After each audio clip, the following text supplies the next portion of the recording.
আসসালামু আলাইকুম। তো তোমাদের জন্য ছোট্ট একটা অ্যানাউন্সমেন্ট। তোমরা যারা তোমাদের তো আগামীকাল পরীক্ষা, তো পরীক্ষাটা কিভাবে দিবা, পরীক্ষার প্রিপারেশনটা কি তোমরা 100% হয়েছে, পরীক্ষার সলভিং যে প্রশ্নগুলোর সলভিং আনসারিং কিভাবে তুমি করবা তার জন্য ভাই ছোট্ট একটা অ্যানাউন্সমেন্ট। জাস্ট কয়েক মিনিটের মধ্যে ভাই শেষ করে দেবো, যেহেতু তোমাদের পরীক্ষা সময় নিয়ে তোমরা দিতে পারবে না। জাস্ট 2-3টা রুলস ভাই তোমাদেরকে শেয়ার করবো। জাস্ট ভাইয়া পরীক্ষাতে কীভাবে অ্যান্সারিংগুলো করছি, জাস্ট ভাইয়ের ওপিনিয়নগুলো তোমাদের সাথে শেয়ার করবো। আমার পরীক্ষাতে তুমি যে তোমাদের কাল পরীক্ষা, ওই পরীক্ষাতে তুমি কী করবা? তুমি পরীক্ষাতে অবশ্যই ফার্স্ট অফ অল তোমাকে অবশ্যই পরীক্ষার যে প্রয়োজনীয় যে তথ্যগুলো, অর্থাৎ তোমাদের যে একটা কাগজ দিবে, ওখানে কিছু তোমার রেজিস্ট্রেশন নম্বর, রোল নম্বর, ওইটা পুরানোর জন্য একটা কাগজ দিবে। ওই কাগজে তুমি তোমার রেজি নম্বর, রোল নম্বর, তোমার সেট, কোন সেটের প্রশ্ন পড়ছে, ওটা মাস্ট একটু পুরানো লাগবে ভাই। ওটা তুই এতদিন যে তোর যে ম্যাট্রিকের যে পরীক্ষাটা হয়েছে, ওই পরীক্ষাটা তো দিয়ে আসছিলি, এখনো একই একই রকমের ক্যাটাগরির কাগজটা পড়বে। ওখানে তোর রেজি নাম্বারের যে ঘরগুলো পাকা থাকবে, তোর রোল নাম্বারের ঘরগুলো পাকা থাকবে, সেট ক খ কোনটা, ওইটা তো তোকে প্রশ্ন দিলেই তুই বুঝবি। ওই যে পয়েন্টগুলো ওকে তোকে ওইগুলা তোকে অবশ্যই একেবারে কনসেপ্টুয়ালি সুন্দর মতো দিতে হবে। কারণ ওটা তো আমার ওইটা যদি কোনো রকম ভুল হয়ে যায়, তখন তো আমি যাই ভালো, যতই ভালো লিখি, আমি পাস করে ফেললে, প্লাস পেয়ে ফেললো, জিপি গোল্ডেনের প্লাস পাইলো, কি আমার তো পাস আসবে না।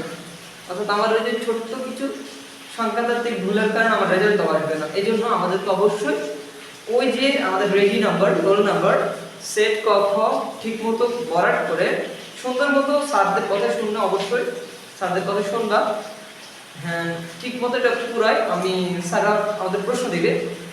প্রশ্ন দিলে আমরা কীভাবে শুরু করবো? হয় তোকে আমি বলি, তুই এতদিন যে প্রিপারেশনটা নিছিলি, প্রায় 1-1.5 বছর 2 বছরে আমাদের যে প্রিপারেশন তোরা নিছিলি, ওই প্রিপারেশনটা দিয়ে তোকে ভালো রেজাল্ট করার জন্য একবার স্যাটিসফাইড প্রিপারেশন হয়ে গেছে।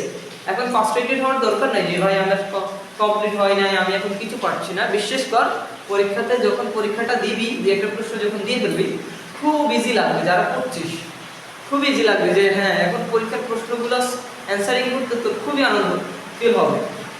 তুই অবশ্যই স্যাটিসফাইড একটা তো প্রিপারেশনটা নিছিলি, জাস্ট তুই কীভাবে প্রশ্নগুলোর অ্যান্সারিংটা করবি, জাস্ট ভাইয়ার কিছু অপিনিয়ন তোদের কাছে শেয়ার করি। প্রথম অপিনিয়ন, তুই অবশ্যই তোর প্রশ্নগুলোর প্রথম দিকের যে প্রশ্নগুলা, অর্থাৎ তোর প্রথম দিকের যে প্রশ্নগুলো থাকবে, কবিতা থেকে তুই আনসার করস, তুই গদ্য পদ্য থেকে আনসার করস, যেখান থেকে তুই আনসার করস ভাই, তোকে অ্যান্সারিং প্রসেসটা একেবারে তোর যে মানে অ্যান্সারিং প্রসেস বলতে বোঝাচ্ছে তোর যে উত্তরের যে এক্সপ্রেশনগুলো, ওখানে এক্সপ্রেশনগুলো অবশ্যই পজিটিভলি দিবি। তোর গদ্য পদ্য অর্থাৎ কবিতা থেকে যদি আমার ক একটা প্রশ্ন আসে, ক তো আমার মুখস্থ, ওটা আমি দিয়ে দিলাম। খ আমার কবিতা, বা আমি যদি কবিতা থেকে আনসারটা করি, কবিতার একেবারে মূল ভাব থেকে আমাদের প্রশ্নটা করবে, অর্থাৎ কবিতার বহু লাইন তুলে দিবে যে এই লাইন দ্বারা কি বোঝাচ্ছে, এই লাইনের এক্সপ্রেশনটি কি, পজিটিভ এক্সপ্রেশন আর নেগেটিভ এক্সপ্রেশন থাকবে। সো আমরা যেন ওই যে কথাটা ঠিক মতো নিজের মতো রেখেই অ্যান্সারটা করি। কারণ ওই প্রশ্নের সাথে কপি করে যদি আমার অ্যান্সারিং প্রসেসটা ঠিক মতো না হয়, তাহলে তো আমার মানে পুরা ওই যে খ প্রশ্নটার উত্তর লিখছি, ওইটা তো মানে স্যারের কাছে এলিজেবল হবে না, স্যার ওটারে নট অ্যাকসেপ্টেড স্যারের কাছে হবে। তুই এতদিন যে প্রিপারেশনটা নিয়েছিলি, ওই প্রিপারেশন দিয়ে যা পড়ছিলি, ক যা পড়ছিলি, খ যা পড়ছিলি, আর ছোট বড় কত, ওটা আমাদের উদ্দীপক ওয়াইজ দিতে হবে। অর্থাৎ আমাদের গদ্য পদ্য কবিতার সাথে রিলেট করে তো উদ্দীপক করা আছে, ওটা থেকে রিলেট করে দিতে হবে। আমার ক আমাকে অবশ্যই শিওর দিতে হবে। খটা আমার কবিতা থেকেও আসুক, কবিতার একটা লাইন বলে দিক, আমি ওই কবিতাটার এক্সপ্রেশন দ্বারা কি বোঝাইছে, অবশ্যই পজিটিভ এক্সপ্রেশনগুলো দিব। আমি অবশ্যই ক আর খ এক পেজের মধ্যে শেষ করে দেবো। আমি আজে বাজে তথ্য ঢুকাবো না। আমাকে অবশ্যই টাইম ম্যানেজমেন্টটা ঠিক মতো করতে হবে। কারণ আমার 7টা প্রশ্ন, সময় যে আমার সময়টা দেওয়া হবে, ওই সময়টার সাথে একেবারে কমপ্লিট করে আমাকে আগাতে হবে। আমি একটা প্রশ্নের জন্য আমি ক প্রশ্নটা দিয়ে দিলাম, ক প্রশ্নটা জাস্ট আমার ক প্রশ্নটা 1 পৃষ্ঠার মধ্যে দিয়ে দিলাম। ছোট বা বড় করে একটু ব্রডলি দিয়ে দিলাম। ছোট বা বড় করে দেওয়ার সময় অবশ্যই আমাকে উদ্দীপকের দিকে খেয়াল করতে হবে। আমার চরিত্রগুলা, কেন্দ্রীয় চরিত্রগুলো যেটা থাকে, ওটার দিকে খেয়াল করে আমি যা শিখেছি ওই কেন্দ্রীয় সূত্রগুলোর সাথে রিলেট করে আমার প্রশ্নটা দিয়ে আসতে হবে। অ্যান্ড ক খ মাস্ট শিওর করা লাগবে, প্রথম দিকের প্রশ্নগুলো মাস্ট শিওর করা লাগবে। প্রথম দিকের তোমার ক খ ছোট বড় যাই হোক ওই প্রশ্নগুলোর সলভিং স্ট্র্যাটেজি একেবারে তোকে একেবারে সুন্দর মতো হতে হবে। তাহলে ধর তোর যে প্রশ্ন যিনি কাটবে মানে উত্তরপত্রটা যিনি কাটবেন উনি যখন তোর প্রথম দিকের যে প্রশ্নগুলো থাকবে ওই প্রশ্নগুলোর উত্তর যখন উনি দেখছে যে সলভিং স্ট্র্যাটেজি খুব সুন্দর স্মুথ, তখন এবং ছোট গো বড় গো ঠিক মতো দিয়ে দিছিলি, তখন তোর যে নেক্সট যে প্রশ্নগুলো আসবে ওই প্রশ্নগুলোতে ভাই বিশেষ করে ওই তোর যে প্রথম দিকের প্রশ্নগুলোতে সুন্দর মতো দিয়েছিলি ওই প্রশ্নগুলো দেওয়ার কারণে তোর প্রথম দিকের প্রশ্নগুলোর সলভিং সুন্দর হওয়ার কারণে নেক্সট যে প্রশ্নগুলো আসবে ওটা যদি মোটামুটি লেভেলেরও হয় স্যার তোকে প্রথম দিকের প্রশ্নগুলোর মতোই মার্কস দিয়ে দেবে। অর্থাৎ তুই প্রথম দিকের তিনটা চারটা প্রশ্ন যখন ঠিক মতো দিয়ে দিবি আর বাকি প্রশ্নগুলো একেবারে মিড লেভেলের প্রশ্ন দিয়ে উত্তরটা আনসারিংটা করবি, বাট একেবারে নোটে একেবারে তুই একেবারে প্রশ্নের যে ভাবলাম ভিডিওটা রিলেট করিয়ে দিতে হবে, একেবারে প্রশ্নের সাথে আনরিলেটেড কিছু তো দেওয়া যাবে না। তো আমি নেক্সট যে কোশ্চেনগুলো আনসার করবো অর্থাৎ প্রথম তিনটা প্রশ্ন বা চারটা প্রশ্ন আমাকে সুন্দরভাবে দিতে হবে, এন্ড আমার বাকি যে দুই তিনটা প্রশ্ন থেকে যাবে ওই প্রশ্নগুলো আমাকে মিড লেভেলের কনসেপ্টগুলো দিয়ে আমাকে শেষ করতে হবে। অর্থাৎ আমি নির্দিষ্ট সময় যেটা পাবো ওই সময়ের সাথে অ্যাটাচমেন্ট করে আমার 6টা 7টা প্রশ্নকে অ্যান্সার করা লাগবে। প্রথম দিকের প্রশ্নগুলোর সলভিং স্ট্র্যাটেজি একেবারে ফ্রেশ হতে হবে, অ্যান্ড সেকেন্ড স্টেজের যে প্রশ্নগুলো বাকি দুইটা তিনটা প্রশ্ন থেকে যাবে ওইটা মিড লেভেলের হলেও সমস্যা নাই, কারণ তোর আগের প্রশ্নগুলো অনেক বেশি সুন্দর হয়েছে। ওই প্রশ্নগুলোর দিকে স্যার যখন তোর কাগজটা কাটবে তখন দেখবে যে পোলাটা অনেক বেশি ভালো লিখছে, অ্যান্ড নেক্সট প্রশ্ন তোর প্রথম প্রশ্নগুলোর টানেই তোর নেক্সট প্রশ্নগুলোর যে মানে নাম্বারিংটা স্যার অনেক বেশি মানে তোর দিকে একেবারে সদয় হয়ে যাবে, অ্যান্ড তোর নাম্বারিংটাও ঠিক মতো হবে। অর্থাৎ তুই যে প্রথম দিকের প্রশ্নগুলোতে 8 করে পাস বাকিগুলোতে 7 করে পাবি, জাস্ট 1 নাম্বার হয়তো কমাতে পারে।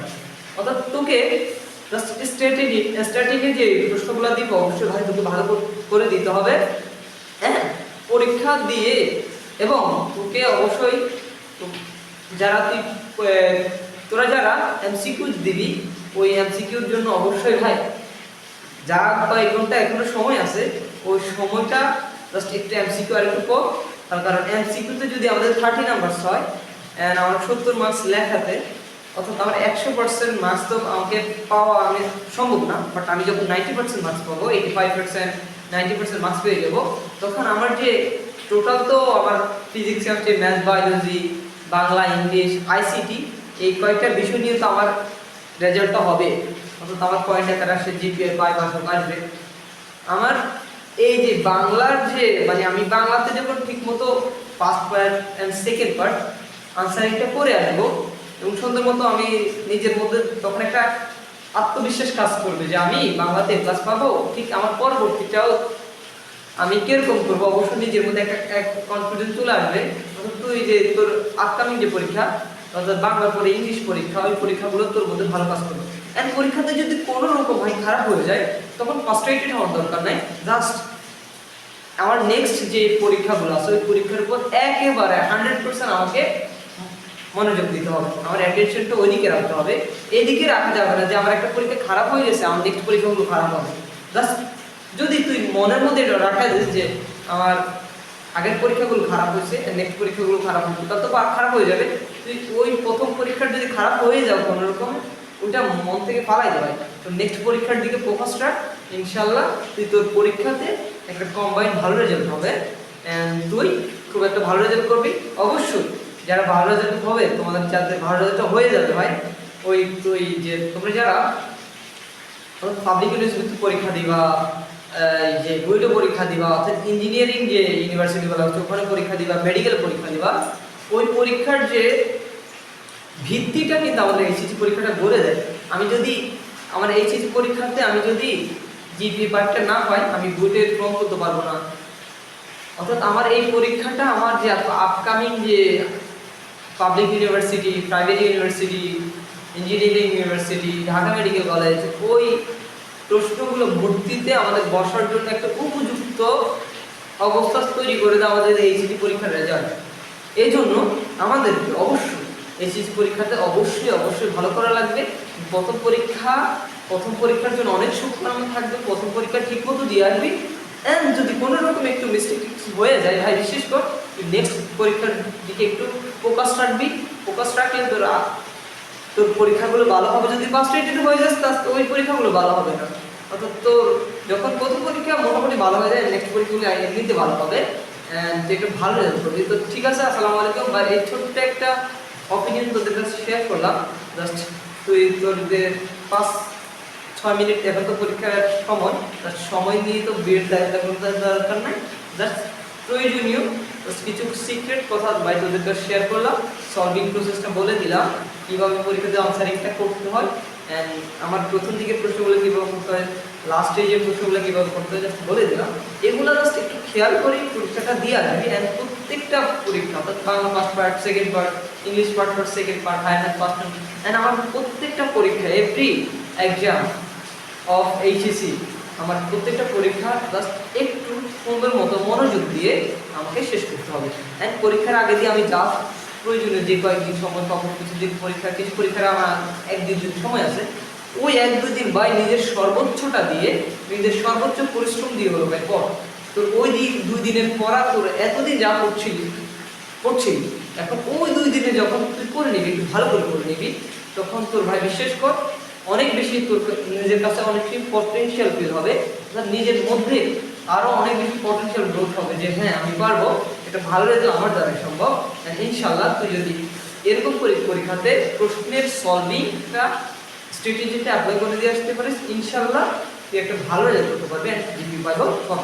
তো ঠিক আছে, আসসালামু আলাইকুম। অল অফ ইউ বাইরের ছোট্ট একটা রিকমেন্ডেশন থাকলো, তোমরা যারা ভাইয়ের সাথে একেবারে যুক্ত আসো অ্যান্ড ভাইকে জানাতে পারো যে ভাই আমাকে পরীক্ষা, তো তোমাদের তো পরীক্ষা, ছোট ভাইদেরকে জানাতে পারো যে আমাদের পিসিএম ব্যাচ একটি ইউটিউব চ্যানেল আছে, ওটা আমাদের জন্য প্রয়োজনীয় একেবারে গাইডলাইনগুলো দিচ্ছে।